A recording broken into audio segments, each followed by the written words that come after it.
que la mayoría de la audiencia ya ha escuchado sobre este tema de desórdenes alimenticios, anorexia, bulimia, cómo, bueno, pues de unos 20 años para acá ha aumentado pues esta presión, sobre todo entre las jovencitas, de estar extremadamente delgadas para poder encajar en un canon de belleza que se ha marcado pues en los medios masivos de comunicación, en la industria del modelaje, en todo lo que es, bueno, pues básicamente que tiene influencia sobre la juventud.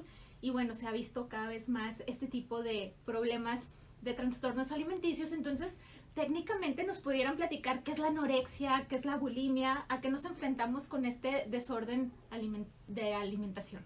Claro, con mucho gusto, mira. Tanto la anorexia como la bulimia pertenecen al grupo de lo que se conocen como los trastornos de la conducta alimentaria. Estas son enfermedades que están catalogadas en un libro que edita la Academia Americana de Psiquiatría y que usamos internacionalmente para su diagnóstico, que se llama, sus siglas en inglés son DSM, es el Diagnostic Statistic Manual, y va en su 5ª edición que salió en el 2013. Entonces, los trastornos de la conducta alimentaria, y en términos generales, son enfermedades donde hay una alteración en el patrón de alimentación de la persona, así como de los pensamientos y las emociones relacionados a ello, y que esto de alguna manera influencia negativamente en su salud física, emocional, social, en todos los sentidos, en toda su vida, ¿no? Cuando yo fui hace casi 3 años presidenta de la Academia Mundial de Trastornos Alimentarios, y durante mi gestión nos hicimos a la tarea de hacer un documento basado en la ciencia con algunos puntos básicos que la gente debe saber sobre los trastornos de la conducta alimentaria. Entonces, entre estos puntos, uno de esos puntos era los trastornos de la conducta alimentaria son enfermedades mentales biológicamente influenciadas, donde los genes, el ambiente y la biología juegan un interjuego muy complejo e interactúan entre ellos para dar los síntomas que vemos. Ah, mira, qué interesante. Y por ejemplo, ¿cómo nosotros podemos identificar cuando una persona tiene alguna de estas dos enfermedades y cómo podemos diferenciar también a lo mejor una persona que es naturalmente de complexión pues muy delgadita, y cómo poder diferenciar cuando ya caen en anorexia y cuando es simplemente que es una complexión muy delgada? Bueno, es una pregunta importante, interesante en primer lugar, porque hay que distinguir que estos no son trastornos del peso, son trastornos de la conducta alimentaria. De acuerdo. Entonces, aquí nosotros, muy importante para dar el mejor pronóstico es que haya un reconocimiento temprano para que haya una intervención oportuna. Okay. Entonces, cuando nosotros tenemos, por ejemplo, gente que tiene alteración, cambios súbitos en el peso, no relacionados a enfermedad o alguna causa que se pueda definir específicamente. Cuando vemos cambios súbitos en el patrón de ejercicio, somos súper promotores del ejercicio, pero si de repente alguien empieza a hacer, no sé, ejercicio mañana, tarde y noche y no es atleta, o 4 o 5 horas al día y no come de acuerdo a eso, ¿verdad? En los niños y adolescentes, cuando la ganancia de peso y de estatura no va de acuerdo a la etapa y edad del desarrollo. Por ejemplo, en los niños sobre todo y en los adolescentes, el no ganar peso, porque muchas veces, por ejemplo, pueden ir con sus médicos de primer contacto o las mismas mamás decir, no, pero no está perdiendo peso, o sea, yo la veo bien. Pero la no ganancia de peso en una edad de la vida donde debe ir la curva hacia arriba es pérdida. Okay. Entonces, esos son como señales de alerta. Cambios súbitos en la conducta alimentaria, como por ejemplo empezar con modas como el veganismo, como quitar los grupos de alimentos, como decirse intolerante al gluten cuando en realidad no hay ni pruebas, o sea, no se ha hecho ni estudios médicos para decir que en verdad hay un problema con el gluten. La gente que hace dietas de moda, dietas extremadamente bajas en calorías, dietas extremas, muchas veces el primer síntoma puede estar dado en el estado de ánimo, ¿verdad? Hay un viejo dicho que dice, ni le hables porque está a dieta, ¿verdad? Entonces la gente que come poco usualmente está más irritable, se concentra menos, batalla para tomar decisiones, se vuelve un poquito... La gente que hace dietas restrictivas usualmente se llena de reglas con respecto a la comida, con respecto a la alimentación. Entonces, cuando todas estas conductas se empiezan a llevar al extremo, son señales de alerta. Obviamente no todo el mundo que hace estas cosas desarrolla un trastorno, ¿verdad? Claro. Yo cuando trato de explicar esto, hago la comparación, la analogía con el cigarro. Todos sabemos que el cigarro causa cáncer. Todos tenemos amigos o amigas que fuman, pero no todos tienen cáncer de pulmón, ¿verdad? Claro. Entonces hay que tener una vulnerabilidad para desarrollar un trastorno de la conducta alimentaria. Mucha gente puede hacer dietas extremas, puede quitar carbohidratos, puede comer pura proteína, puede quitar el gluten, puede quitar lácteos, puede hacer muchas cosas con la comida y no le pasa nada. Pero de cada 10, a lo mejor hay 3 que sí tienen esa vulnerabilidad, y es una suma bastante importante que van a desarrollar un trastorno de la conducta alimentaria, y antes que eso, un estado menos conocido por la gente, pero que es el que más vemos en la clínica, que son los síndromes subclínicos, o sea, conductas alimentarias de riesgo o trastornos alimentarios que no tienen todos los criterios para decir que es una anorexia, que es una bulimia o alguno de los otros trastornos de la conducta alimentaria, pero que causan las mismas complicaciones físicas, psicológicas, sociales, emocionales, que si tuvieran el diagnóstico completo, ¿verdad? Porque un mecanismo central de desarrollo de un trastorno alimentario es una dieta restrictiva. Lo que quiero decir es que prácticamente casi toda la gente que ha desarrolla un trastorno alimentario tiene como común denominador que en alguna etapa de su vida hizo una dieta restrictiva. ¿Okay? Una dieta donde consumió menos calorías de las que su cuerpo requiere para su actividad, para su edad, para su etapa del desarrollo, para el momento de vida que estaba teniendo. Entonces, eso hace cambios a nivel biológico y metabólico, neurológico y metabólico. ¿Okay? Por ejemplo, la anorexia es una enfermedad metabopsiquiátrica. Es una enfermedad donde hay una alteración en el patrón hormonal y una alteración neurobiológica, ¿verdad? Entonces, son gentes que al enfrentarse a esta restricción alimentaria, su cuerpo reacciona haciendo estos cambios, y es lo que los hace vulnerables al desarrollo del trastorno alimentario. Claro. No, bueno, con todo lo que nos acabas de decir, creo que bastante ya más claro lo que es la anorexia y la bulimia. Pero, por ejemplo, supongamos que yo como amiga o alguien que nos esté escuchando, pues como mamá o como hermano, hermana, ¿tú cómo pudiéramos identificar cuáles son como los síntomas principales, o cómo yo pudiera identificar que una persona está padeciendo uno de estos trastornos? ¿Cómo debo de reaccionar como familiar, como amigo? Porque muchas veces yo creo que podemos juzgar o caer en juzgar la situación, y cómo podemos ayudar. O sea, ¿qué es lo que se debe de hacer? Ok, mira, si dijimos que la gran mayoría de los trastornos de la conducta alimentaria, además de la anorexia, la bulimia, tenemos el trastorno por atracón, tenemos el trastorno evitativo restrictivo de la ingesta alimentaria, tenemos la anorexia de peso normal, tenemos no sabía que eso existía. La mayoría de la gente no lo sabe.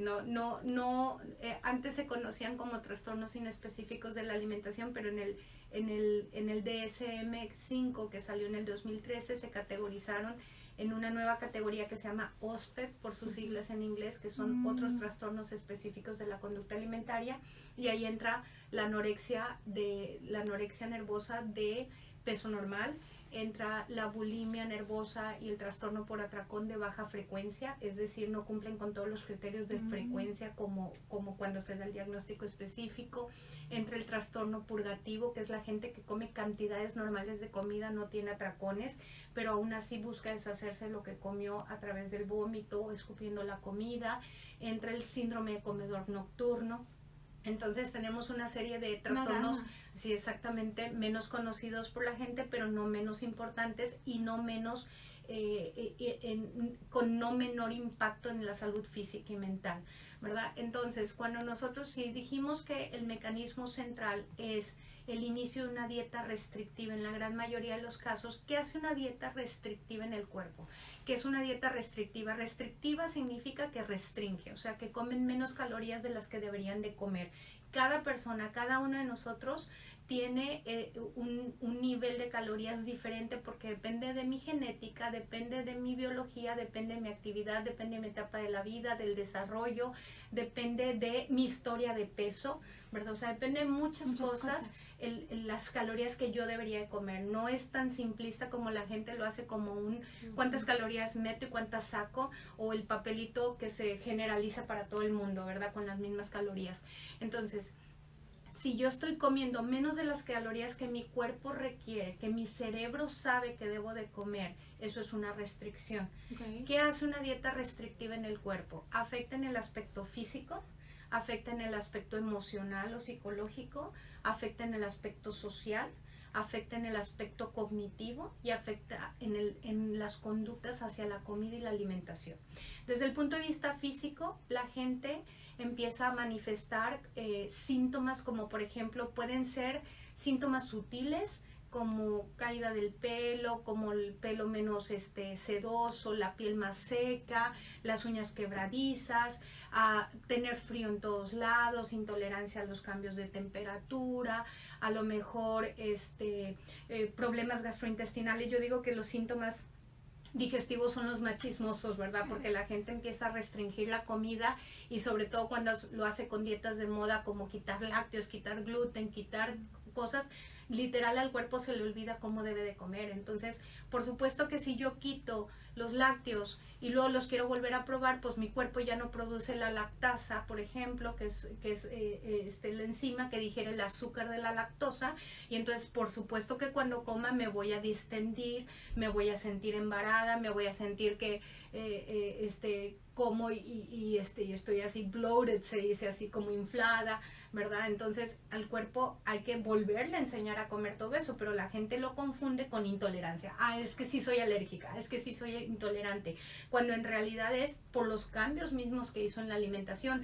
Pasa lo mismo cuando dejamos de comer carnes, pasa lo mismo cuando dejamos de comer harinas. Entonces los síntomas digestivos son muy chismosos, ¿verdad? Valga la expresión. Puede dar datos de esofagitis, de gastritis, de colitis, ¿verdad? Es bien frecuente.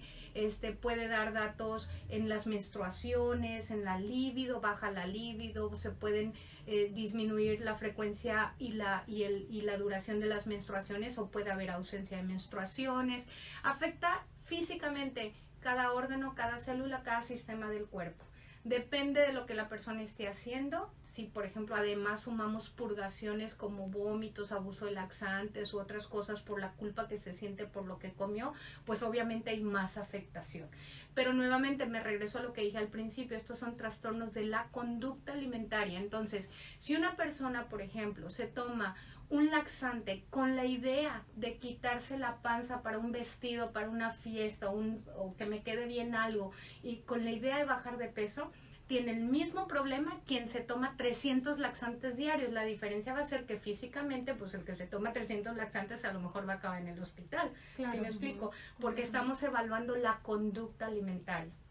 Por otro lado, entre lo físico te puedo decir eso y muchas cosas más, afecta cada órgano, cada sistema del cuerpo. Afecta el aspecto emocional, o psicológico. La gente que es restrictiva al comer tiene muchas alteraciones en el estado de ánimo, tiende a sentirse más depresivo, tiende a sentirse más ansioso, más obsesivo, más preocupado, más como si estuviera hiperactivo, ¿verdad? O por el contrario, con demasiado sueño, muy apagado, ¿verdad? Afecta en el aspecto cognitivo. La gente le cuesta, cuando está muy restrictiva, empieza a tener dificultades para tomar decisiones, empieza a batallar para concentrarse, batallar para razonar, para pensar, y bueno, podemos llegar a extremos donde el pensamiento se vuelva completamente irracional. Un ejemplo de esto es, por ejemplo, la distorsión de la imagen corporal, donde al verse en el espejo se ven gordos o gordas a pesar de que es obvio que no lo están, ¿verdad? Claro. Afecta en el aspecto social, porque la gente, entre más restringe la comida, tiende a aislarse.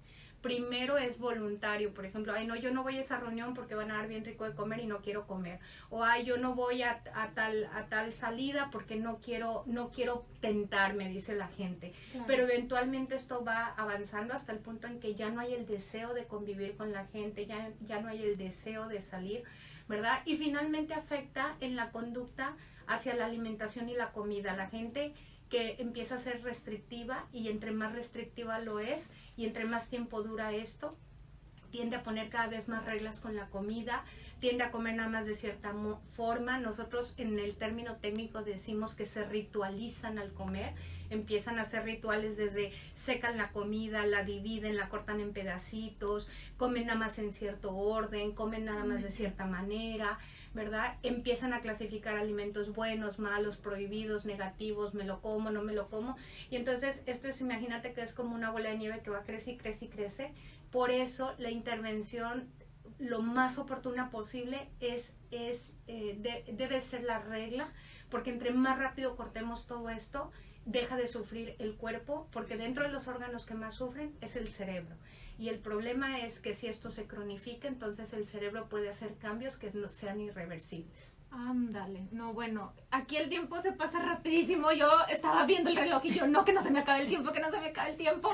Entonces nos quedan escasos 2 minutos, Eva. Me gustaría que por favor nos dieran un poco de información de qué es Comenzar de Nuevo en estos 2 minutos, cómo las podemos contactar, cuáles son sus redes sociales, qué tipo de servicios ofrecen y cómo le pueden ayudar a las personas que nos están escuchando. Claro que sí. Bueno, una de mis defectos grandes es que empiezo a hablar y no me callo, entonces, y menos de este tema.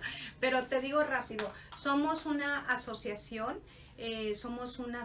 civil que nace hace, ya vamos para 21 años, ininterrumpidos de trabajo, donde tenemos 2 áreas. Una es la parte de nuestra fundación, que trabaja en la educación, la prevención, la investigación de los trastornos de la conducta alimentaria, y nuestra parte de operación, que es la parte de tratamiento. Contamos con todos los niveles de tratamiento que hay en el estándar internacional, desde los pacientes que van solamente a consulta, los pacientes que van, es todo un peldaño, no son escalones, hasta el tratamiento residencial. Con mucho orgullo te digo que somos el centro número 1 de Latinoamérica, recibimos pacientes de 11 países y de 26 estados de la República Mexicana. Llevamos atendidos alrededor de unos 7,700 pacientes en todos estos años. Y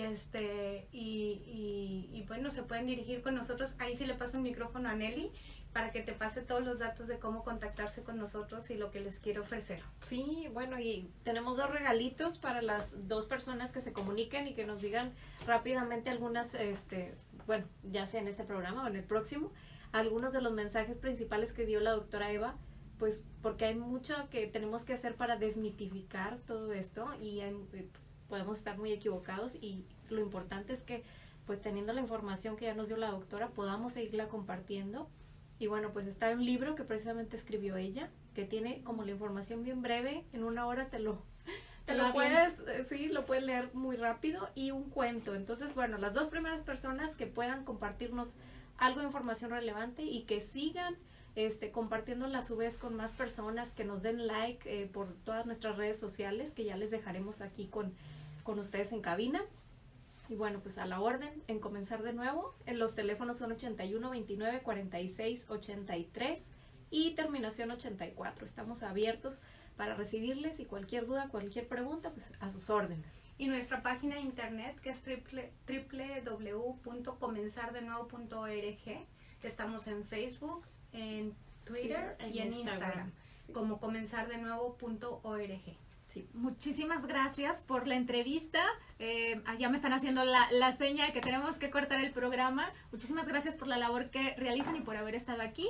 También quiero agradecer al licenciado Marco Antonio Cobos, a Willy, que nos está acompañando en los controles y el audio, y a todos ustedes, queridos radioescuchas, por hacer posible este programa. Y bueno, ya sabes, los teléfonos en cabina. Te lo recuerdo, bueno, el siguiente que viene nos lo va a decir el teléfono, porque ya tengo que cortar. Entonces, que sea una semana espectacular, y ya sabes que cualquier cosa que te suceda en la vida es 100% actitud, en donde la diferencia la marcas tú. Nos escuchamos hasta la próxima. Perdón que me... Y aquí te dejamos también publicidad. No, estuvo buenísimo. Claro. En caso de gente que esté necesitando